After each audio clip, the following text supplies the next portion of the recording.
Oo. At mula naman po kay Ses, itong susunod ng San Pedro, Laguna. Sinisiraan po ako ng isang tao sa Facebook. Pinopost pa po ang picture ko at sinasabi na magnanakaw ako. Paano ko po sila mapipigilan? Please help po.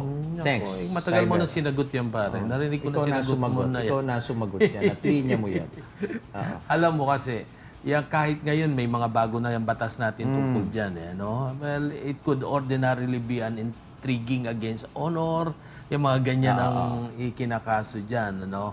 Pero ngayon, ika nga, may mga bagong batas na dyan na pinaiiral para maprotektahan. Ano ba Ang ano ba recourses niya? Ano bang pwede niyang gawin? Alam mo, ang kontingin niya, algabyado siya, punta siya sa piskalya. Balik siya ng complaint doon. Then, the fiscal, yung prosecutor, titingnan kung meron siyang Probable cause. for criminal liability. Siyempre, yung detalyang binigay sa atin, kulang yon, ano? Kung siya'y desididong naargabyado sa kanyang pananaw, pumunta siya sa piskalya. Humingi siya ng tulong at mag-file siya ng complaint para ma-evaluate kung anong mga circumstances nila. Para makita lahat, no? Makita. Okay.